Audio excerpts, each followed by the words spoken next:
오늘 우리에게 주시는 하나님의 말씀을 같이 보도록 하겠습니다. 느헤미야 6장 5절로 9절 말씀입니다. 구약성경 734쪽 정도에 있습니다. 느헤미야 6장 5절부터 9절까지의 말씀을 찾으신 후에 말씀을 같이 읽겠습니다.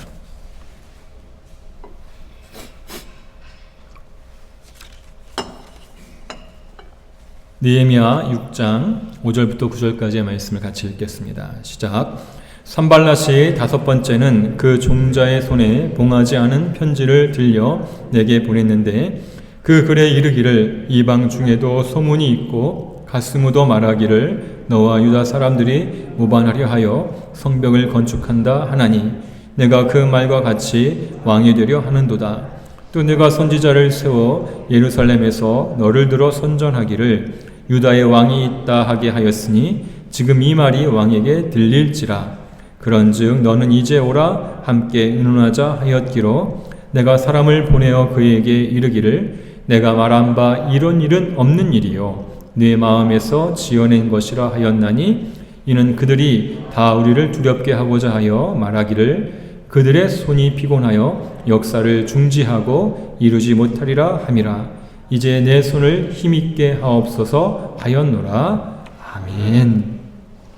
오늘 느헤미야 6장 5절로 9절 말씀을 통해서 하나님 앞에 굳게 서십시오를 제목으로 함께 말씀을 나누고자 합니다.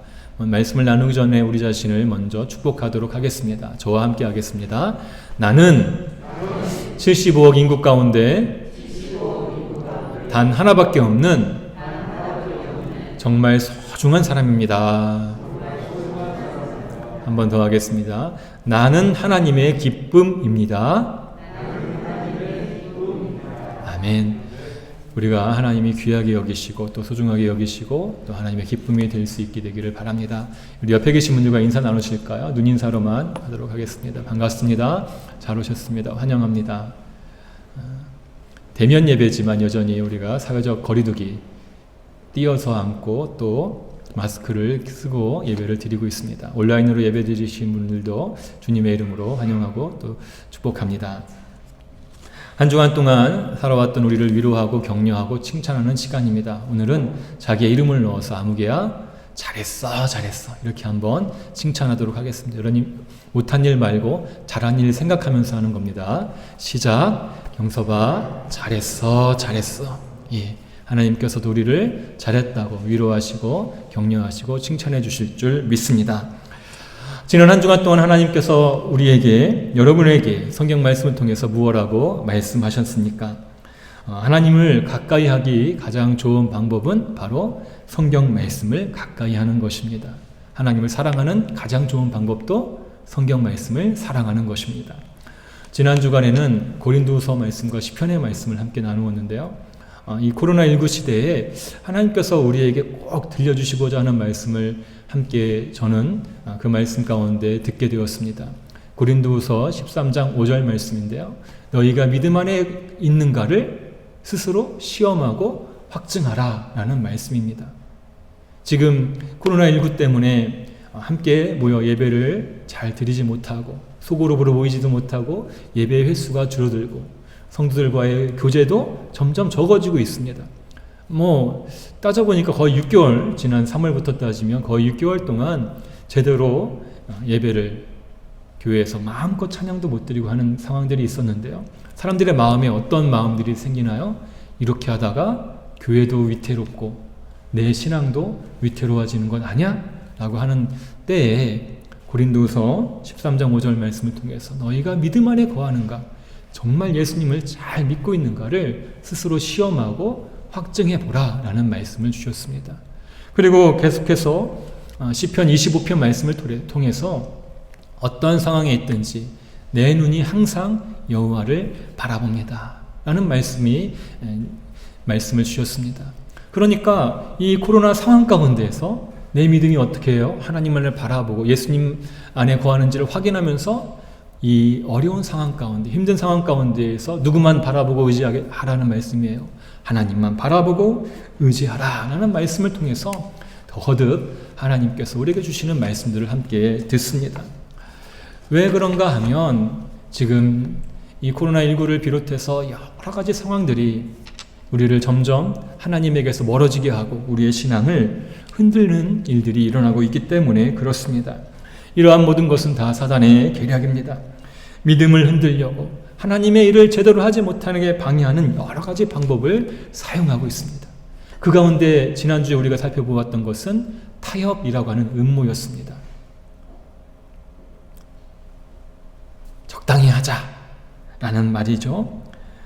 그래서 이 타협이라고 하는 음모를 어떻게 극복해 나갈 것인가 했을 때 나를 향한 하나님의 목적을 알고 그리고 나를 향한 하나님, 나에게 주신 그 사명을 알 때 이 타협을 이겨나갈 수 있다고 했습니다. 오노 강야에서 만나자고 했을 때 오노라고 그때 말씀을 나눴었죠. 단호하게 거절할 수 있는 이유는 바로 하나님께서 왜 나를 구원해 주셨는지, 왜 구원하여 주셨을까요? 우리를 통해서 하나님의 나라를 이루어가게 하기 위해서 구원해 주셨습니다. 하나님은 모든 사람이 하나님을 알고 진리를 아는 데 이르기를 원하시는 분이십니다. 그런데 그 일을 누굴 통해서 이루시기를 원하세요? 바로 우리를 통해서. 그래서 우리를 가정에서 또 남편이나 혹은 아내로, 부모로, 그리고 직장에서, 일터에서, 사회생활 가운데 우리를 보내시는 것이죠.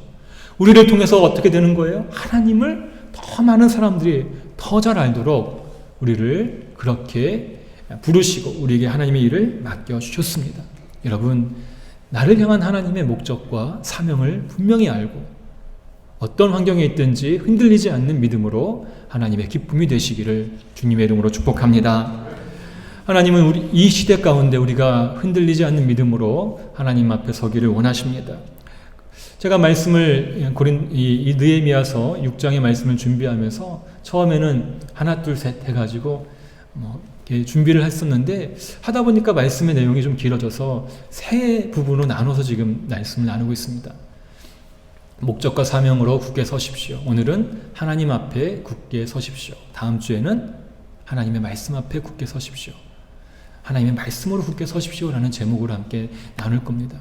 왜 그런 말씀을 준비하게 됐냐면 고린도전서네요. 전서 15장 58절에 보면 사랑하는 나의 형제자매 여러분 굳게 서서 흔들리지 말고 주님의 일을 더욱 많이 하십시오. 굳게 서서 흔들리지 말고 주님의 일을 더욱 많이 하십시오. 지금 느헤미야가 하나님의 일을 감당하고 하고 있는데 흔드는 일들이 많이 있었습니다. 그때 굳게 서서 흔들리지 말고 주님의 일을 하십시오 라는 이 말씀을 주시면서 이 느헤미야서 6장의 말씀과 하나님 사도 바울을 통해서 주셨던 하나님의 말씀이 연결되어서 계속해서 이 말씀들을 나누고 있습니다. 우리의 믿음을 흔드는 하나님의 일을 할 때 우리를 흔드는 일들이 사단의 전략이 있습니다. 여러분 한번 제가 글을 하나 읽을 텐데요. 이것이 무엇을 가르치는지 한번 맞춰보십시오. 제가 읽겠습니다. 나는 누구에게든지 치명적인 타격을 가할 수 있는 힘과 기술을 가지고 있다. 나는 상대방을 죽이지 않고도 눌러 이길 수 있다. 나는 가정과 교회와 국가를 파괴한다. 나는 어떠한 건강한 사람의 건강도 파괴할 수 있다. 나는 어떠한 담대한 사람의 인생도 파괴할 수 있다. 나는 날개를 타고 바다를 여행한다. 순결한 사람도 내게는 무력하며 정의로운 사람도 내게는 무력하다. 나는 진리와 정의와 사랑을 경멸한다. 나는 나의 희생자를 전 세계에 거느리고 있다. 나는 바닷가의 모래알보다 더 많은 오해를 거느리고 있다. 나는 결코 망각하지 않는다. 나는 결코 용서하지도 않는다. 이것이 무엇일까요? 오늘 주보에 답이 있습니다만 이것은 바로 중상모략이라고 하는 것입니다. 중상모략. 우리나라에는 중상모략이라고 하는 말보다는 카더라 통신이라고 하면 여러분들이 아마 잘 이해하실 수 있을 것입니다. 들어보셨나요? 카더라 통신. 내가 누구한테 얘기 들었는데 그 사람이 바로 이러하다고 하더라 라는 말을 자꾸 퍼뜨리는 거죠. 최근에 우리나라에는 인터넷 환경이 발달하면서 이런 일들이 자꾸 많이 생겨나고 있습니다. 그래서 거짓된 소문들을 자꾸만 퍼뜨립니다. 사람들은 그것만 따라가면서 들으려고 하고 그것을 좋아하는 사람들도 많이 있습니다. 우리나라는 무고죄에 대해서 조금 관대한 것 같아요. 그런데 그 무고죄로 인해서 당하는 피해자의 입장에서는 너무나 큰 일들이 일어나게 된다고 하는 것이죠. 칼만 안 들었지 날카로운 칼보다도 더 사람을 위협하는 것이 바로 중상모략 거짓 소문입니다.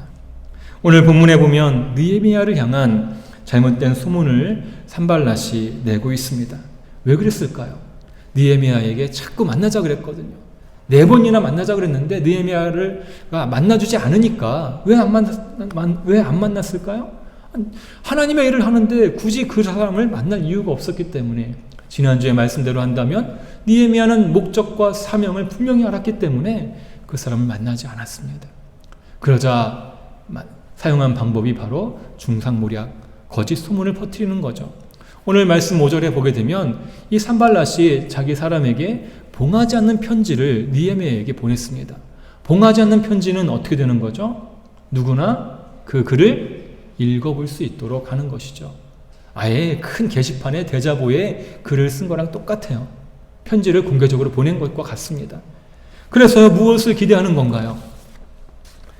느헤미야가 공사를 계속해서 이어가지 못하도록, 하나님께서 느헤미야에게 맡기신 그 일을 이루어가지 못하도록 방해를 하는 것입니다. 그 내용은 6절과 7절에 나와 있습니다. 그 글에 이르기를 이방 중에도 뭐가 있어요? 소문이 있고, 가스무도 말하기를 너와 유다 사람들이 모반하려 하여 성벽을 건축한다 하나니 내가 그 말과 같이 뭐가 된다고요? 왕이 되려고 한다.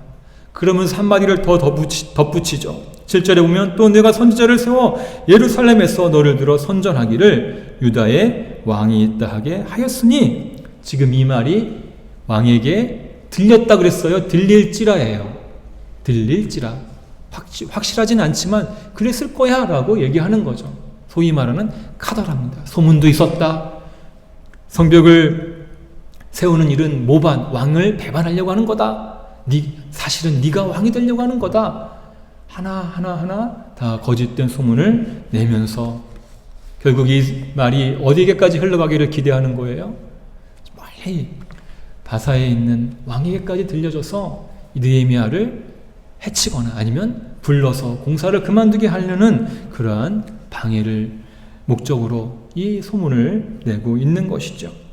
더군다나 이 소문을 내고 있는 산발랏은 마치 좋은 일 하는 것처럼 7절 뒷부분에 보니까 그런 소문이 있을 때는 우리가 어떻게 해요? 함께 모여서 머리를 맞대고 잘 해결해 보자 라고 꼬시는 거죠. 오라고 하는 겁니다. 왜요?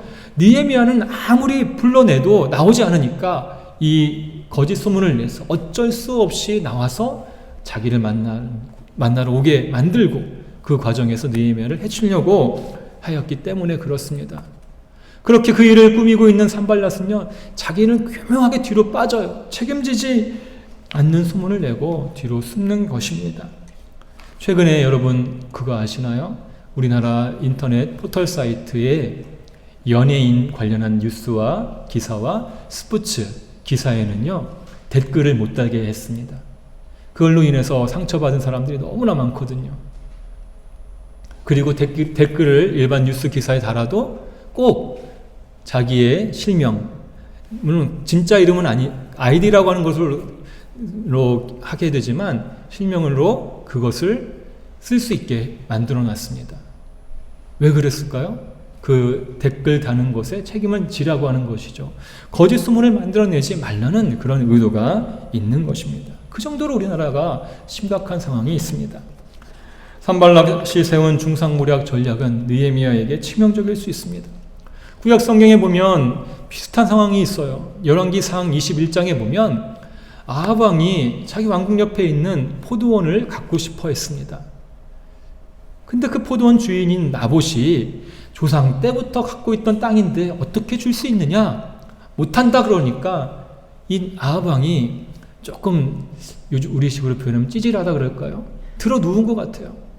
그걸 옆에서 본 이세벨 여왕이, 아내가 뭐라 그러냐면 가만히 있어요. 내가 해결할게. 그리고서 어떻게 했냐면 불량한 사람 두 명에게 저 나봇이 하나님과 왕을 저주하는 말을 들었습니다 라고 거짓 증언하게 하고 소문을 낸 거죠.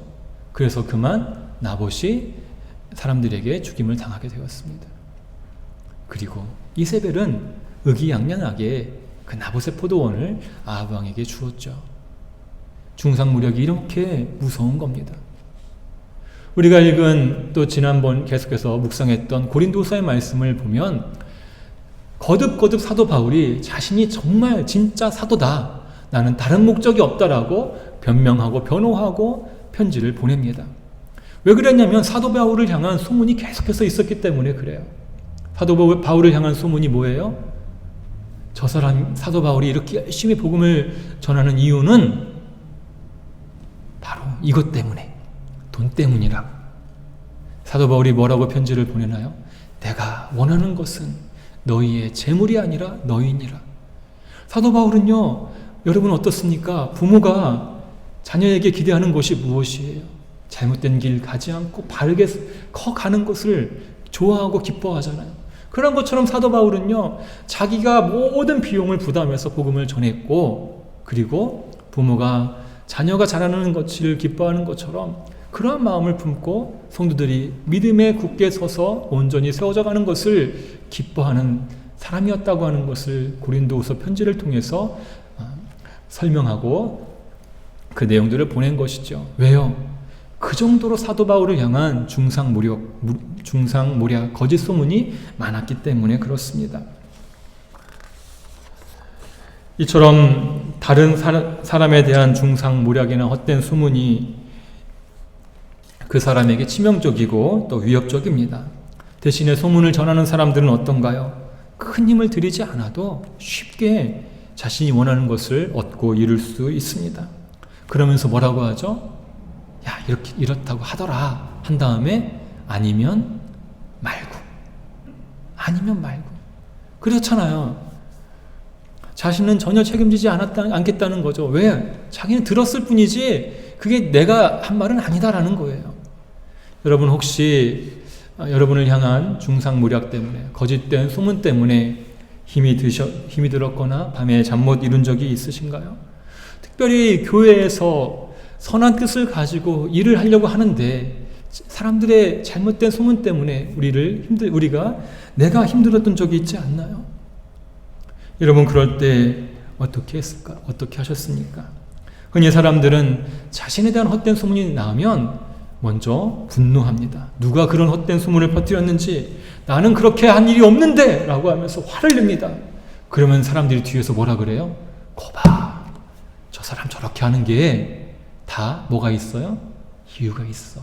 뭔가 캥기는 게 있으니까 저렇게 하는 거야 라고 오히려 더 큰 오해가 일어나기도 합니다. 또 어떤 사람들은 헛된 소문이 나면, 중상모략이 되면 사람마다 일일이 쫓아다니면서 변명하는 경우도 있습니다. 그것도 좋은 방법은 아닙니다. 소문은 꼬리에 꼬리를 물고 커지고 눈덩이처럼 커지기 때문에 그렇습니다. 야고보서에 나오는 것처럼 온 산을 태우는 것이 아주 작은 불이라고, 아주 작은 혀가 큰 일을 일으킨다는 것을 우리가 성경을 통해서 들을 수가 있습니다. 그러면 느헤미야는 어떻게 했을까요? 느헤미야는 자신을 향한 중상모략에 분노하지 않았습니다.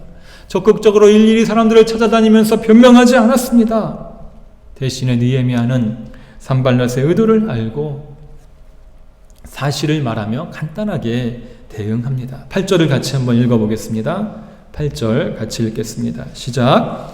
내가 사람을 보내어 그에게 이르기를 내가 말한 바 이런 일은 없는 일이요 네 마음에서 지어낸 것이라 하였더니. 아멘. 그 사람 산발랏의 마음에서 지어낸 말이라는 거죠. 이런 일이 없었다라는 거죠. 그리고 9절에 보면 의도가 뭔지를 알았어요. 이는 그들이 다 우리를 어떻게 해요? 두렵게 하고자 하여 말하기를 그들의 손이 피곤하여 역사를 중지하고 이루지 못하리라 라는 의도를 가지고 이 거짓 소문, 느헤미야를 향한 중상모략을 했던 것이죠. 느헤미야가 그 중상모략, 헛된 소문에 흔들리지 않을 수 있는 이유는 무엇이었나요? 그것은 느헤미야는 하나님 앞에서나 사람 앞에서나 또 자신을 이곳에 보낸 왕 앞에서나 거리낄 것이 없었기 때문에 그렇습니다. 하나님 앞에서 진실하게 이 일을 이루어가고 있기 때문에 느헤미야는 사람을 두려워하지 않고 중상모략에도 흔들리지 않았습니다. 느헤미야는 사람들이 뭐라고 하든지 하나님 앞에서 진실하였던 것이죠. 대개 사람들은 사람들을 두려워합니다. 사람들의 눈치를 보기도 하고요, 비유를 맞추려고 하기도 합니다. 왜 그러죠? 뭔가 그 사람을 통해서 얻을 것이 있거나 내가 잘못한 것이 있을 때는 그렇게 합니다. 그러나 하나님 앞에서 또 사람 앞에서 거릴 것이 없는 사람들은 굳이 그렇게 하지 않아도 됩니다. 느헤미야는 거짓 소문에 흔들리지 않았습니다. 느헤미야는 하나님 앞에 굳게 서 있었습니다. 그것을 무엇으로 알 수 있을까요? 9절 뒷부분에 보면 이제 내 손을 힘 있게 하옵소서 하였더라 라고 말합니다. 이제 내 손을 힘 있게 하옵소서.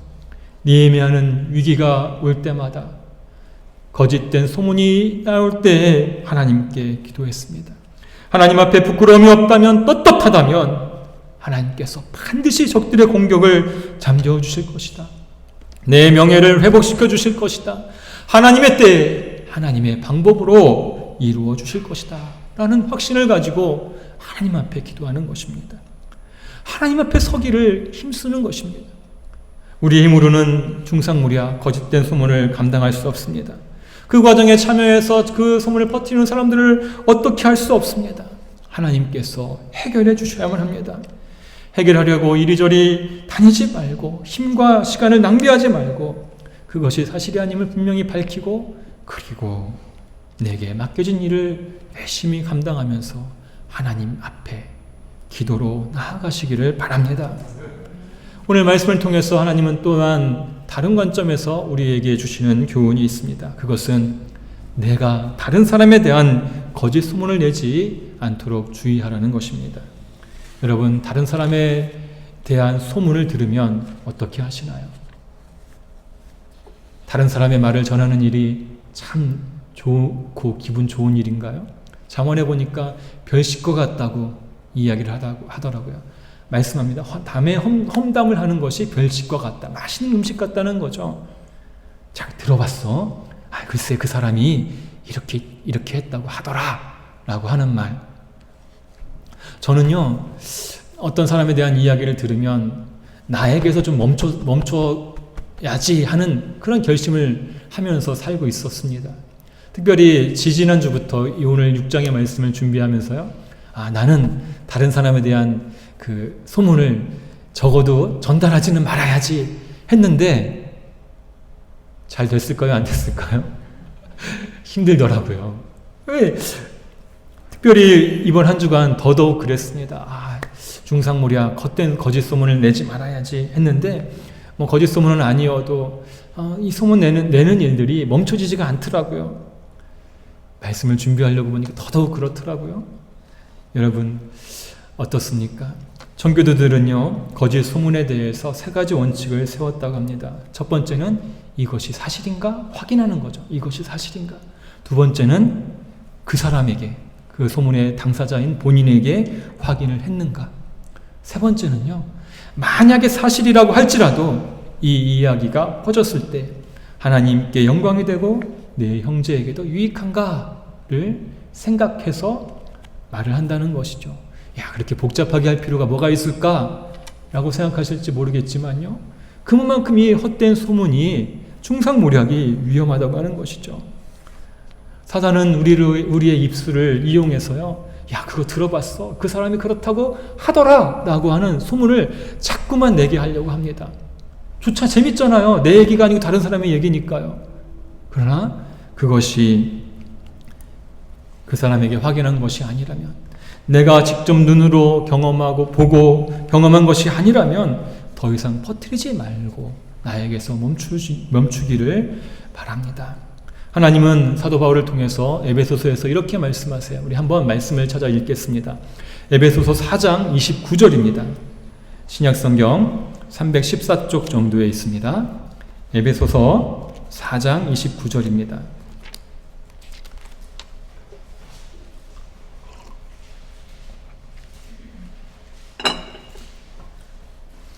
에베소서 4장 29절 말씀, 신약성경 314쪽 정도 있습니다. 말씀을 같이 읽겠습니다. 에베소서 4장 29절입니다. 시작. 무릇 더러운 말은 너희 입 밖에도 내지 말고 오직 덕을 세우는 데 소용되는 대로 선한 말을 하여 듣는 자들에게 은혜를 끼치게 하라. 아멘. 무릇 더러운 말은 우리 입 밖에도 내지 말고 오직 덕을 세우는데 소용되는 선한 말을 해서 은혜를 끼치는 사람이 되라는 것이죠. 저와 여러분이 하는 말들이 덕을 세우는 선한 말이 되어서 듣는 사람마다 하나님의 은혜를 받게 되기를 주님의 이름으로 축복합니다. 우리의 입술이 그런 복된 입술이 되기를 간절히 소망합니다. 이 입이라는 것이 우리가 전하는 말들이 자칫 날카로운 칼이 되어서 내가 그런 의도를 하지 않았지만 상대방에게 큰 피해를 입히는 경우도 있습니다. 교회 안에서도 사회생활을 할 때도 여러 가지 소문들이 들려오고 또 그 소문을 의도치 않게 내가 전하는 경우도 있습니다. 그럴 때 우리 입술을 주의하시고 좋은 말만, 칭찬하는 말만, 덕을 세우는 선한 말만 할 수 있게 되기를 바랍니다. 우리를 향한 거짓 소문, 중상모략이 들려올 때 그때마다 일일이 쫓아다니며 확인하고 변명할 수는 없습니다. 분노가 생기지만 사실이 아닌 것은 우리가 아니라고 말하고 하나님 앞에 문제를 가져가시기를 바랍니다. 이렇게 기도하십시오. 하나님, 만약 잘못이 있다면 저를 징계하시고 제가 깨닫게 해 주십시오. 그러나 하나님께서 원하시는 일을 방해하기 위해 사단이 막는 것이라면 하나님의 일을 이루도록 저를 도와주십시오. 그리고 사단의 도구가 되고 있는 그 사람도 깨닫고 돌아오게 해 주십시오. 라고 기도하시기를 바랍니다. 기도 외에는 방법이 없습니다. 억울함을 풀겠다고 시간을 낭비하지 마십시오. 영적으로 손해를 보는 일입니다. 영적으로 이기는 길은 사단이 길을 쓰고 말려고 하는 그 일을 더욱더 열심히 이루어가는 것입니다. 어떤 거짓 소문이 들려와도 하나님 앞에 진실하게 행하며 흔들리지 않을 때 우리는 하나님의 일들을 이루어갈 수 있습니다. 사랑하는 성도 여러분, 내가 하나님의 일을 위해 또 하나님을 위해 어떤 일들을 계획하고 이루어가려고 할 때 거짓 소문이 들린다면 내가 하는 그 일이 정말 하나님께서 원하시는 일임을 믿고 기도하며 담대하게 이루어 가시기를 바랍니다. 또한 우리의 입술이 다른 사람을 깎아내리는 거짓 소문을 퍼뜨리지 않고 오직 덕을 세우는 선한 말을 하면서 은혜를 끼치는 복된 입술 되기를 주님의 이름으로 축복합니다. 우리는 하나님 앞에 거리낌이 없이 진실하게 살아가면서 늘 흔들림 없이 굳게 서가는 복 있는 하나님의 백성 되시기를 주님의 이름으로 축복합니다. 우리 함께 기도하시겠습니다. 이 시간 기도하실 때 두 가지를 기도하기를 원합니다. 하나는요, 하나님 내 입술을 지켜주셔서 거짓 소문을 퍼뜨리지 않고 덕을 세우는 데 소용되는 선한 말 하는 은혜를 끼치는 사람이 되게 해주십시오. 이거 하나 하고요. 또 하나는 하나님, 나를 향한 거짓 소문 때문에 힘들었던 적이 있었습니다. 내가 하나님 앞에 진실되게 행하며 혹여나 그 가운데 제가 하나님 앞에 깨닫지 못한 죄가 있다면 깨닫게 하시고, 그리고 하나님의 일을 더욱 힘써 열심히 감당하는 내가 되게 해달라고 이 시간 두 가지를 놓고 말씀을 생각하면서 결단하며 기도하겠습니다. 다 같이 기도합니다.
하나님, 10월의 세 번째 주일에 우리에게 하나님의 말씀을 주시고 또 그 말씀을 통해서 우리 자신을 돌아보며 하나님 앞에 기도하게 하시니 감사를 드립니다.